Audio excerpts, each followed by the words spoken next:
Welcome to Planet in Your Pods, where we help you get the most out of your travels.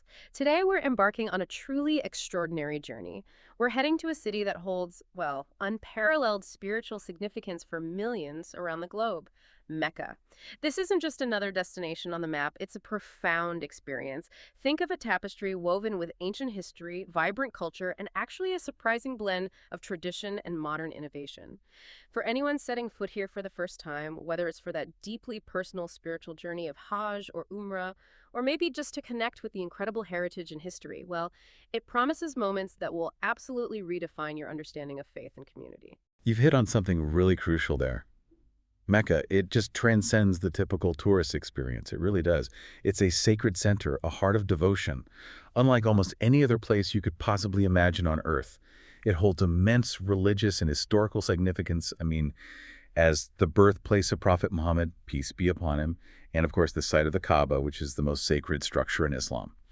And when you consider that millions, literally millions, journey here with the singular purpose for devotion, the atmosphere itself becomes part of the experience. It's palpable. It's a living, breathing testament to an unbroken lineage of faith stretching back millennia. Absolutely. The sheer scale of devotion and the profound personal journeys that unfold here, it's truly humbling to even think about. Now, before we dive into the specifics of what awaits you, there's a really vital clarification we need to make right up front because it's absolutely fundamental to understanding Mecca's unique sanctity and its heritage. Indeed. It's really imperative to remember that Mecca is a holy city open exclusively to Muslims. This isn't just, a matter of tradition. It's also Saudi government regulation. There are strict checkpoints, security measures in place, all to preserve its sanctity and security. So only Muslims holding the necessary permits, like Hajj or Umrah visas, are actually permitted entry. This unique characteristic is just essential to be aware of when you're planning your visit, as it shapes the entire experience. Right. With that important point understood, we've meticulously curated a guide for you. We're going to walk you through 10 unforgettable experiences and essential things to do when you visit Mecca for the very first time. That brings us to the number one thing to do. Explore Masjid al-Haram and the Kaaba. Okay, this truly is the beating heart of Mecca, the absolute core of Islam's holiest site, no question. The moment you step into Masjid al-Haram, which is also reverently known as the Grand Mosque, you're just immediately struck by the sheer overwhelming scale of it all. It's massive. Can you even imagine? Literally millions of people from every single corner of the earth, standing shoulder to shoulder, all united in prayer around the iconic Kaaba. It's just this palpable sense of unity and devotion that is truly, truly indescribable, especially during the peak seasons like Hajj or Umrah. You are right there at the spiritual epicenter of a global faith. Yeah, and what's extraordinary about the Grand Mosque is how it functions as this living, breathing, dynamic symbol of global Islamic unity. It's not merely an architectural masterpiece, although, its vast size and absolutely awe-inspiring design certainly qualify it as one. It serves as the central focal point for worship for Muslims everywhere in the world.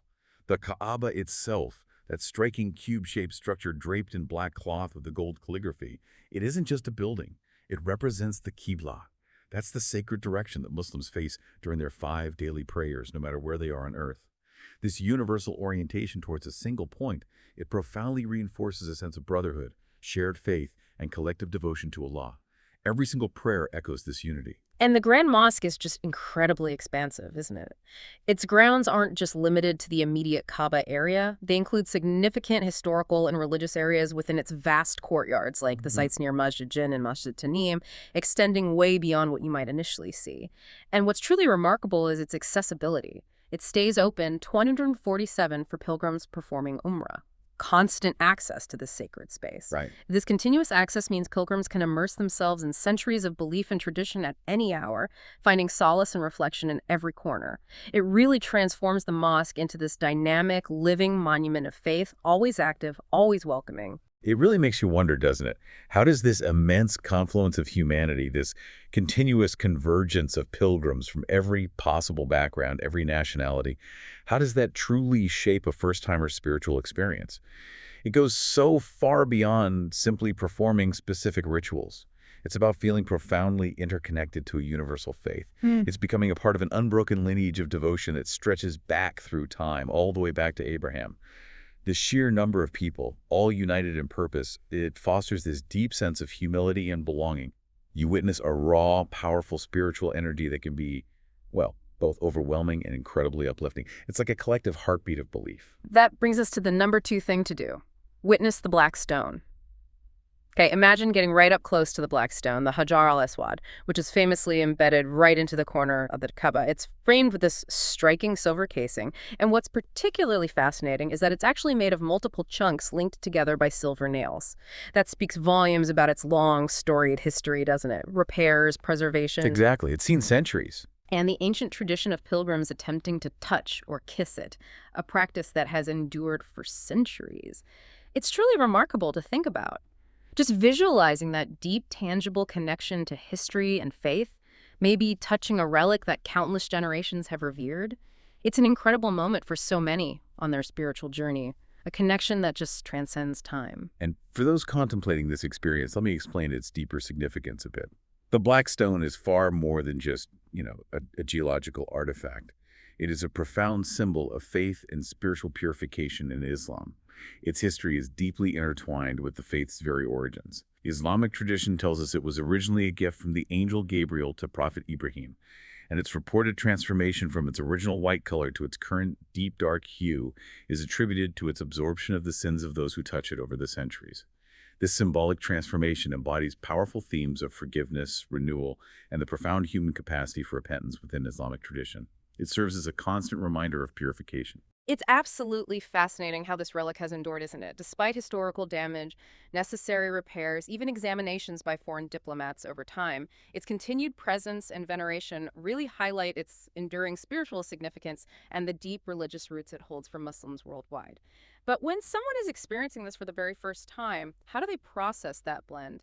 The tangible history and the intangible profound belief. How does that moment resonate beyond simply seeing or touching the stone? That's a powerful question, and it really speaks to the core of the experience. For pilgrims, encountering the Black Stone signifies a deeply personal, yet simultaneously collective, act of humility and submission. It becomes a tangible link to a profound historical and religious heritage. Now, while physical contact, touching or kissing the stone, is a sunnah, a cherished prophetic tradition, the spiritual essence truly lies not just in the physical act itself. It's more in the sincerity of one's intent and that overwhelming feeling of being part of this centuries-old, unbroken stream of devotion. Even if the immense crowds prevent direct physical contact, which, let's be honest, is often the case, the spiritual connection remains just as potent, because the intent and the inner journey are what truly matter most. That makes sense. Okay, that brings us to the number 3 thing to do. Drink Zamzam water. Now, this is truly a direct connection to Mecca's ancient origins, isn't it? A unique experience you absolutely won't find anywhere else. Drinking Zamzam water is something deeply special for any visitor, and it's incredibly accessible. It's readily available from taps and coolers thoughtfully placed all throughout the Masjid al-Haram itself, or you can find it at authorized bottling locations outside the mosque too. I've heard so much about its legendary purity and its sacred significance. It just sounds like a truly spiritual and incredibly refreshing experience, especially in Mecca's climate. Oh, absolutely. And to understand the profound meaning of this water, we really need to delve into its miraculous origin. Islamic tradition states that the Zamzam well was provided by Allah to Hagar and her infant son Ismail, right there in the arid desert. This was after Hagar's desperate, tireless search for water. She ran 7 times between the hills of Safa and Marwa, and it was at Ismail's feet that the water miraculously gushed forth. So you see, it's not just water, it's a powerful, tangible symbol of divine providence, miraculous sustenance, and profound spiritual nourishment for millions. The very name Zamzam is even said to originate from the sound of the water gushing forth, a testament to its miraculous appearance in a parched land. It's like a daily miracle for pilgrims. Wow. And it's not just symbolically pure, it's also renowned for its unique natural composition, right? I've read about its famous purity and its distinct blend of beneficial minerals like magnesium, calcium, and fluorides. Many believe these aid healing and support overall wellness. It truly sounds like a beneficial experience, both for the spirit and the body. It offers not just hydration, but this sense of profound connection. That's an excellent point, and it raises an important question about the communal aspect of this simple act. While drinking Zamzam water offers deeply personal, spiritual, and physical benefits, the act of sharing it, participating in it together, actively fosters a powerful sense of solidarity among pilgrims. You have individuals from every corner of the world speaking countless languages, all participating in this common ritual, drinking from the very same blessed source. This reinforces brotherhood, sisterhood, and a shared connection to an ancient, miraculous event that binds the entire Ummah, the global Muslim community, together. It's a collective affirmation of faith and shared heritage, a sort of silent understanding among millions. That brings us to the number 4 thing to do. Perform Sa'i between Safa and Marwa. This sounds like another incredible and deeply meaningful ritual, connecting you directly to one of Islam's most foundational narratives. It involves walking 7 times between 2 small hills, Safa and Marwa. And these are now comfortably enclosed within the Masjid al-Haram complex itself, right? That's right, inside the mosque structure now. This ritual beautifully commemorates Hagar's desperate yet unwavering search for water for her infant son, Ismail. It's such a powerful story of maternal devotion and unshakable faith in divine provision. It really brings history to life. Absolutely. If we connect this to the bigger picture, the Sai ritual is a profound reenactment of faith, determination, and patience. Just pure perseverance. It symbolizes Hagar's unwavering trust in Allah's provision as she tirelessly ran between these 2 points in that barren desert, crying out for help. Her persistence ultimately led to the miraculous gushing forth of the Zamzam well at Ismail's feet. So it's a physical manifestation of seeking, of perseverance, and ultimately of divine mercy. It teaches us about hope, even in the most desolate circumstances. And what's truly remarkable, I think, is how this ancient, incredibly significant ritual is now made so much more accessible to everyone. The thoughtful comfort of the enclosed, air-conditioned space within the Grand Mosque, complete with moving walkways and parts, it makes this journey far less physically challenging for all pilgrims, regardless of age, physical ability, or the weather outside. It's a huge help. It ensures that everyone can participate in this profound act of devotion, focusing on the spiritual significance rather than just the physical strain. And what's truly fascinating here is how this seemingly simple physical act reinforces such deep spiritual lessons. It's not just a walk. It's a symbolic journey through devotion, a personal connection to the historical roots and profound acts of faith that have shaped Islam for centuries. Performing Sa'i serves as a constant, tangible reminder of God's mercy and provision and the enduring importance of perseverance in the face of adversity. It brings that historical narrative of Hagar's trust and struggle vividly to life for each individual pilgrim, allowing them to sort of embody a crucial moment in Islamic history. That brings us to the number 5 thing to do. Discover Mount Arafat and the Cave of Hira. Okay, these sound like 2 distinctly powerful locations, each with its own profound spiritual significance. Mount Arafat sounds like an absolutely unmissable place, especially with its breathtaking vistas, and it plays such a vital, central role in the Hajj pilgrimage. And then there's the Cave of Hira, nestled on Jabal al-Nur, the Mountain of Light, where Prophet Muhammad, peace be upon him, received his very first revelations. It truly feels like, here's where it gets really interesting, These 2 sites seem to capture completely different yet equally essential facets of the Prophet's journey and the very essence of the faith. You're absolutely right to highlight their dual nature. What's truly fascinating here is how these sites offer distinct yet complementary spiritual experiences. Mount Arafat, particularly during the Wuquf ritual of Hajj, which is the pivotal standing or waiting on the vast plains of Arafat, a moment of intense prayer and contemplation, is a place of profound communal prayer, reflection, and seeking forgiveness from Allah.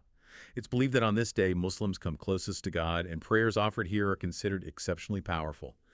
And it's also the very place where Prophet Muhammad delivered his farewell sermon, emphasizing fundamental principles like equality, justice, and unity within the entire Muslim Ummah. It really embodies the collective aspiration of millions. Right, the collective. And then, in stark contrast to that huge communal gathering, we have the Cave of Hira on Jabal al-Nur.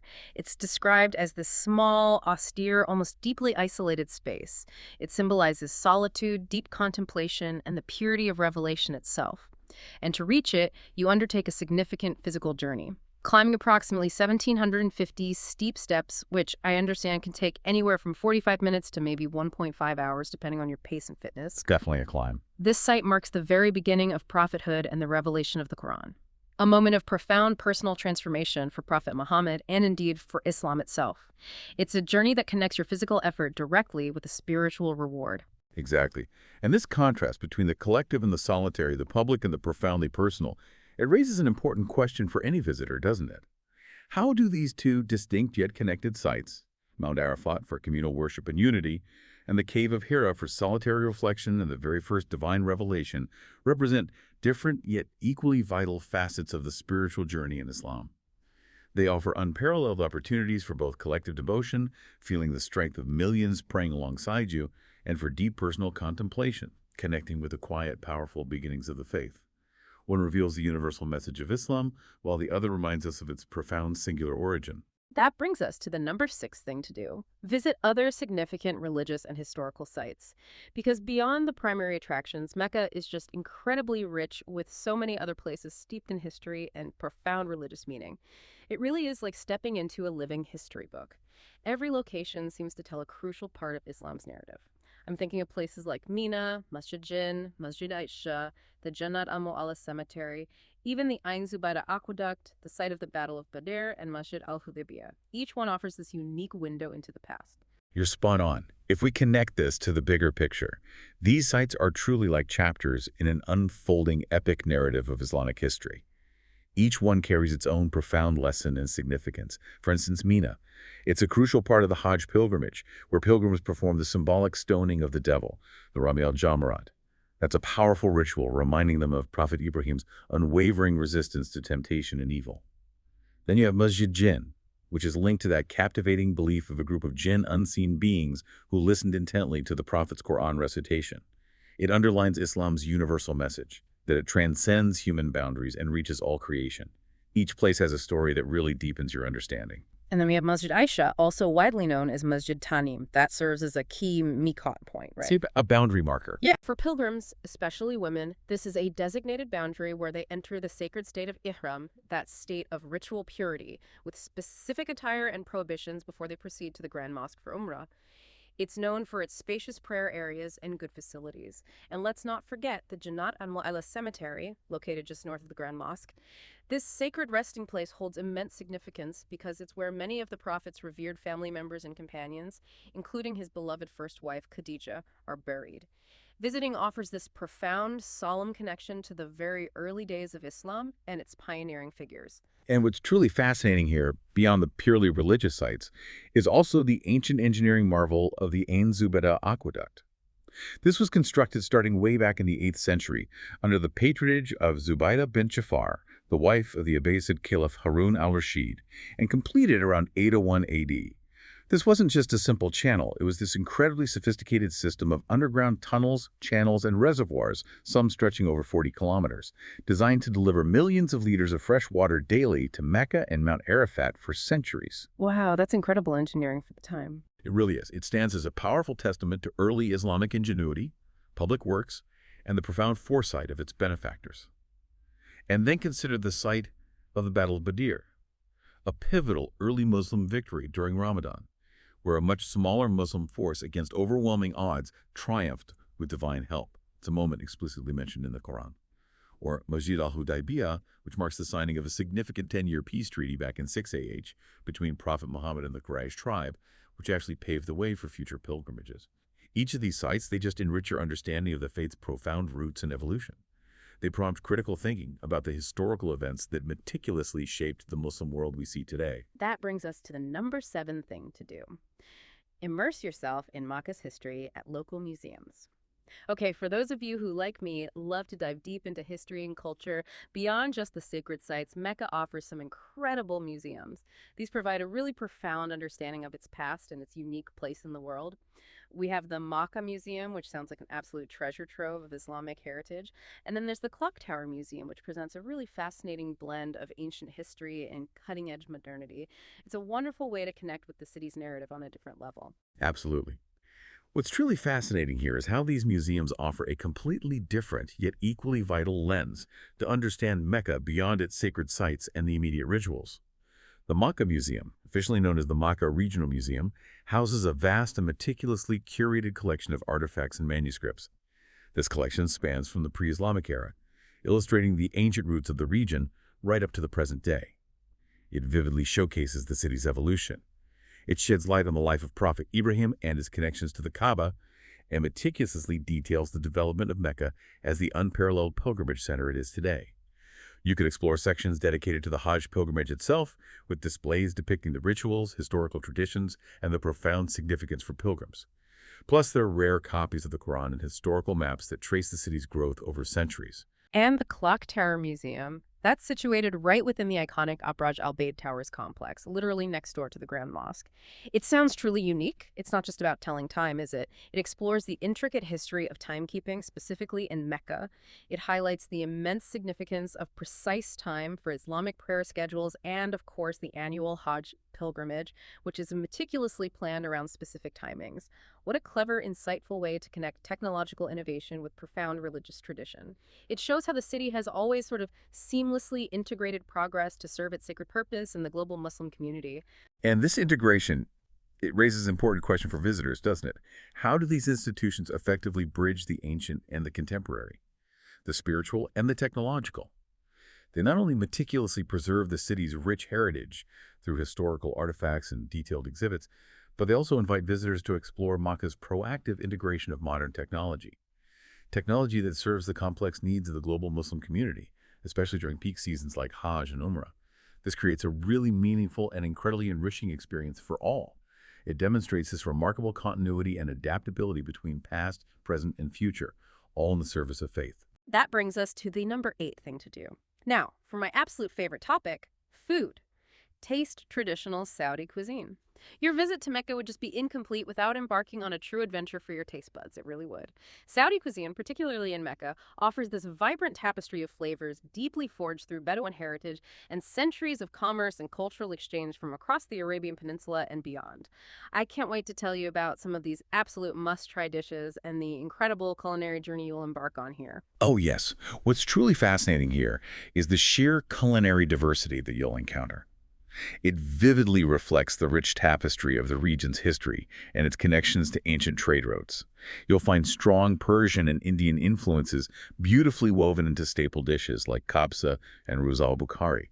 These are often described as these deeply aromatic rice dishes brimming with succulent meat, often lamb or chicken, and a complex mixture of fragrant spices like cardamom, cinnamon, and cloves.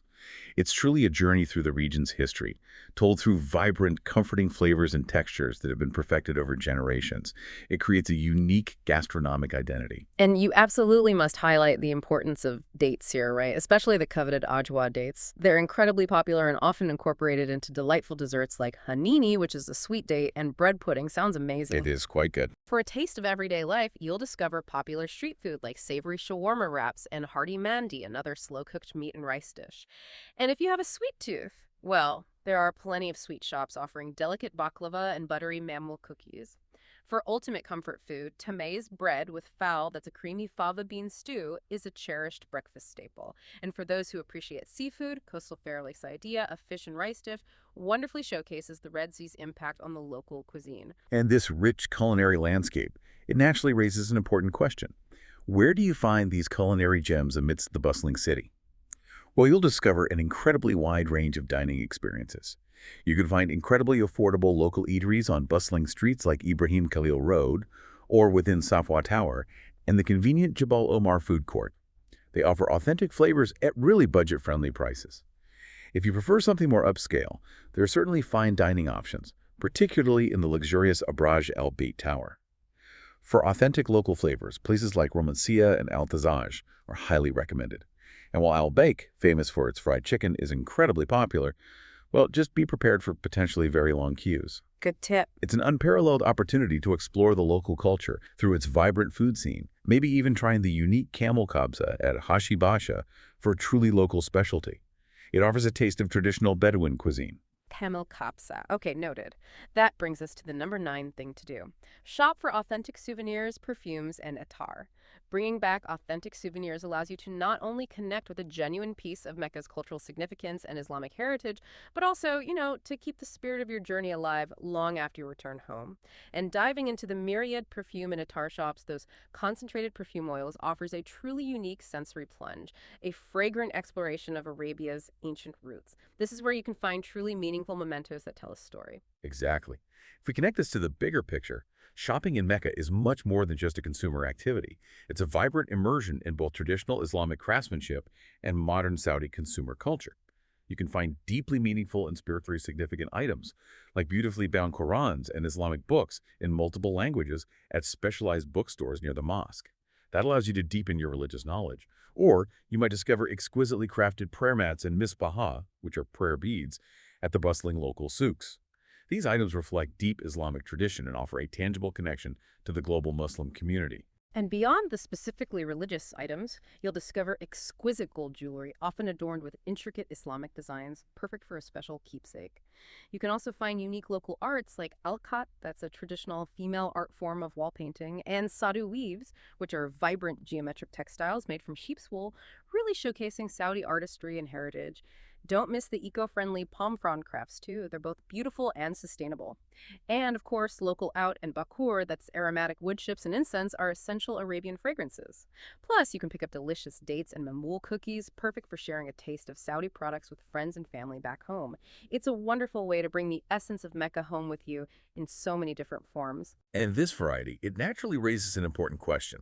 Where are the best places to shop for these treasures? And what should you expect? Well, the ultra-modern Abraj El Bait Mall, conveniently located right next to the Grand Mosque within the Clock Tower complex, offers a real blend. You've got international brands alongside local stores and stalls, selling everything from prayer beads to dates and traditional abayas. You also have Makkah Mall, Souk El Diafa, and the vibrant Souk El Khalil for a more traditional, immersive cultural shopping experience. And for ready-made clothing, fabrics, and even custom tailoring, don't miss Souk El Otaibia. You can find unique Saudi fashion there. Now, what's truly fascinating here, especially in the local markets, the souks, is that bargaining is not just permitted, it's actively expected. It's part of the cultural exchange. So feel free to negotiate politely to find the best deals. Good to know. Always good to sharpen those bargaining skills. Okay, that brings us to the number 10 thing to do. Bring home Kaaba-inspired decor. This is such a unique and deeply personal way to keep your Mecca experience alive and bring a tangible piece of this sacred city right into your home with you. Kaaba-inspired decor includes things like beautiful wall hangings, intricately designed rugs, and delicate little replicas of the sacred cube itself. You can find these in abundance in shops surrounding the Grand Mosque. It's a constant visual reminder of your spiritual journey and the profound connection you felt while you were there.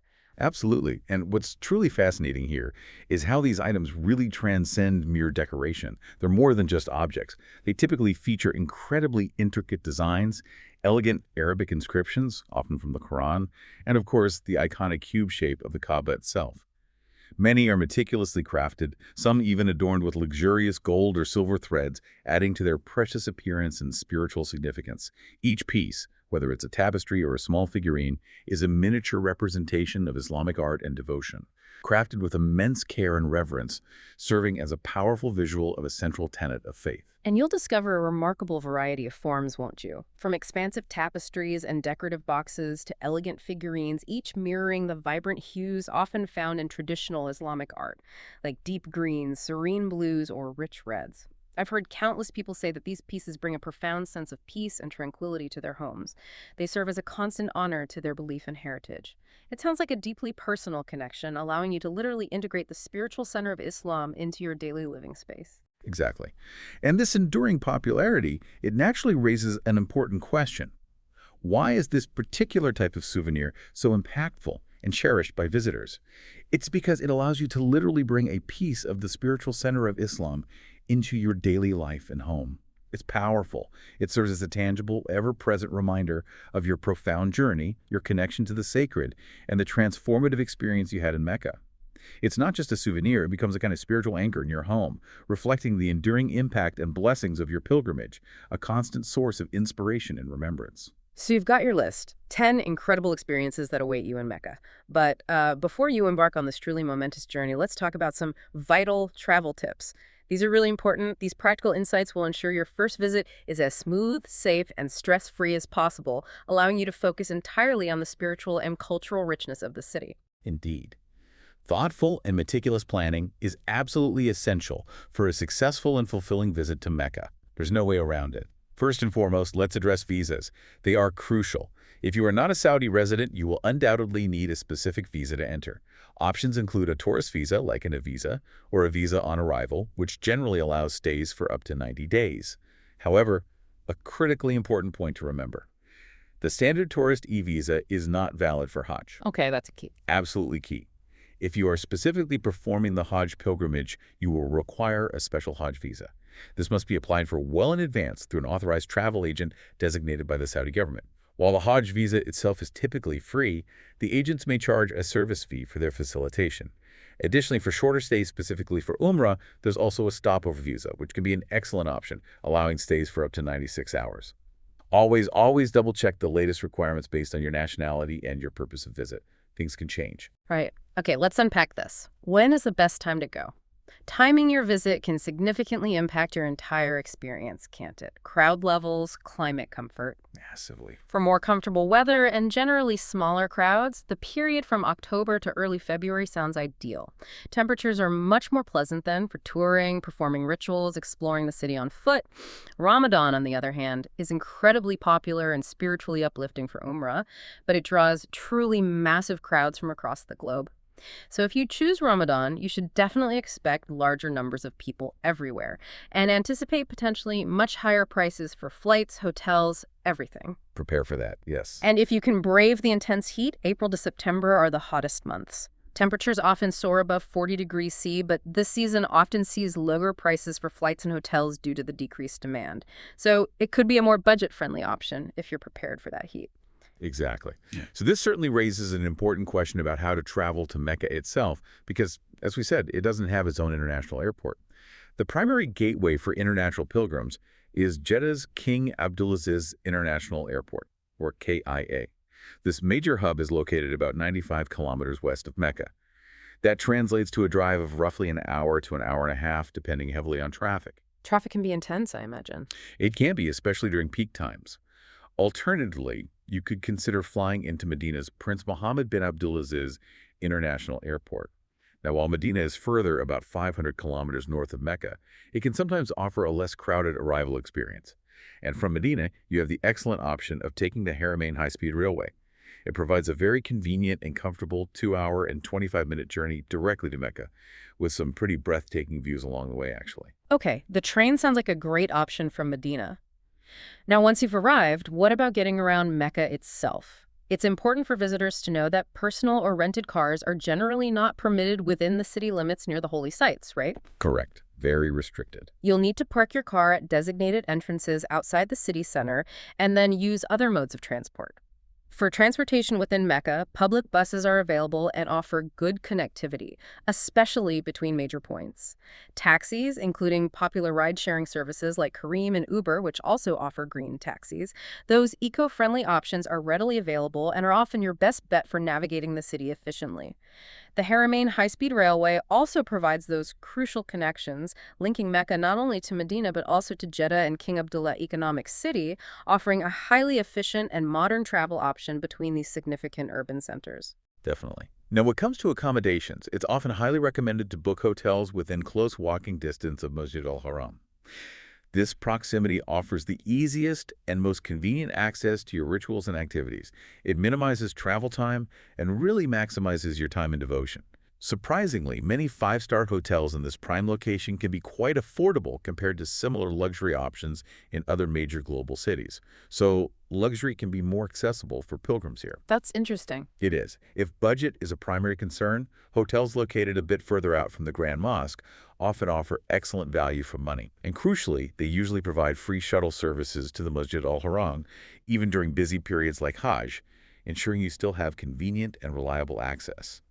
Remember, though, particularly if you're booking for Hajj, your accommodations must be arranged exclusively through the official Nusuk Hajj platform. That's to ensure legitimacy and compliance. Right. Stick to the official channels for Hajj. Okay, now for what to pack. Modesty is absolutely key, deeply respected in Mecca, especially when visiting religious places and performing rituals. For men performing Hajj or Umrah, you will need 2 pieces of unsewn, plain white fabric for your ihram clothing. That's the sacred state you enter as a pilgrim, signifying purity and quality, along with comfortable sandals that show the ankles and toes. Women, on the other hand, should wear plain, loose, modest clothing that covers their entire body, excluding the face and hands, along with a headscarf or hijab and comfortable covered shoes. For general wear, outside of specific rituals, men should opt for long pants and long-sleeved shirts. Women should wear loose-fitting long skirts or pants, long-sleeved shirts, and headscarves. In hotter months, definitely opt for cooler, breathable fabrics like cotton and linen to stay comfortable and prevent overheating. Good advice. Yeah. And beyond clothing, remember to pack essential sun protection. The sun in Mecca can be incredibly intense. So high SPF sunscreen, sunglasses, a wide-brimmed hat, and even a light-colored umbrella can offer crucial extra shade and protection from those scorching rays. Don't forget any prescription medications you need, and make sure they are packed in your carry-on luggage for easy access throughout your journey. Always carry on for meds. Always. Universal chargers and adapters are also essential for Saudi Arabia's electrical plugs. They're the same as those used in Ireland and the UK, with the 3 rectangular prongs. And a high-capacity power bank, ideally between 6,000 to 10,000 mAh, is an absolute lifesaver for long days when you can't easily access an outlet. Keeps your phone and other devices charged for navigation, communication, and capturing those precious memories. Definitely need a power bank. And staying connected during your pilgrimage is absolutely crucial, isn't it? For navigation, communication with loved ones, accessing information, especially in such a vast and bustling city, we really recommend considering an eSIM for Saudi Arabia. It's just incredibly convenient. You can set up your data plan before you even land, which means you can connect instantly to a local network upon arrival. You bypass the need for physical SIM cards, those sometimes time-consuming in-store activations, biometric registration, and passport verification processes. It just makes your arrival and immediate connectivity seamless and stress-free, lets you focus on your spiritual journey right away. It's a great modern convenience. Finally, let's talk about health and safety. Mecca is generally considered a very safe city. It has high security and a remarkably low crime rate. But it's still important to take sensible precautions, especially during peak times like Hajj when the crowds are absolutely enormous. Required vaccinations for Hajj typically include the quadruple meningitis vaccine, which must be administered at least 10 days before your arrival. Depending on your country of origin, polio or yellow fever vaccines may also be required, so always carry your vaccination certificates with you. Keep those handy. Definitely. When in crowded areas, always keep a close eye on your valuables. Minor pickpocketing can, unfortunately, occur by using a crossbody bag or a discreet money belt. Store unnecessary items securely in your hotel safe. Also, be acutely aware of fake tour guides or fraudulent travel agencies. To protect yourself from Hajj scams, always book your entire trip and services through the official Nusuk Hajj website or a verified, authorized provider. Don't risk it. For any emergencies, keep useful numbers handy. 999 or 911 for police assistance, and 937 for the general call center services during Hajj. It's also wise to store the contact numbers for your country's consulate and your travel insurance provider, just for peace of mind. Good practical tips. And a few more for comfort and well-being. Make sure to drink plenty, and I mean plenty, of water throughout the day. The long days and scorching heat can lead to quick dehydration. Carry a refillable water bottle and definitely utilize the readily available blessed Zamzam water. Hydration is critical. Don't rush or overexert yourself. Listen to your body. Take breaks and naps when you need to recharge. Eating a balanced diet is also incredibly important for a stress-free experience. And carrying healthy snacks like dates and nuts can provide a quick, much-needed energy boost when you're on the go. And in warmer months especially, it's probably a good idea to pack bug spray to keep those mosquitoes at bay. Okay, so to quickly recap our 10 essential experiences for your first visit to Mecca. We started with exploring Masjid al-Haram and the Kaaba, the very heart of the city and that powerful symbol of global unity. Then, witnessing the profound black stone, a tangible link to centuries of tradition and faith, and a symbol of spiritual purification. Next, drinking the blessed Zamzam water, connecting you directly to Mecca's ancient and miraculous origins, a symbol of divine providence. Followed by performing the symbolic sa'i between Safa and Marwa, a powerful reenactment of Hagar's unwavering faith and perseverance. We then moved to discovering Mount Arafat and the historic Cave of Hira, pivotal sites for collective reflection and the very first divine revelation, and exploring other significant religious and historical sites like Mina, Masjid Jinn, Masjid Aisha, the Jannah Amwala Cemetery, the Ain Zubida Aqueduct, the site of the Battle of Badr, and Masjid al-Hudaybiyah, each one a chapter in Islamic history. Don't forget to immerse yourself in Mecca's history at local museums, including the Mecca Museum and the intriguing Clock Tower Museum, bridging ancient heritage with modern service. Of course, tasting the incredible traditional Saudi cuisine, a flavorful journey through Bedouin heritage and diverse global influences, before shopping for authentic souvenirs, perfumes, and attar, bringing home a genuine piece of Mecca's culture and spiritual essence. And finally, bringing home Kaaba-inspired decor to remember your sacred journey and keep a tangible piece of that profound experience with you daily, serving as a spiritual anchor. Mecca truly offers more than just monumental structures. It provides these deeply personal moments that will absolutely define your journey and infuse comfort into your days long after. It's an experience that truly stays with you, enriching your understanding of faith, history, and community. It leaves an indelible mark on your soul and can transform your perspective in ways you might not even anticipate. That's all for now, folks. Please like, share, and subscribe for more like this.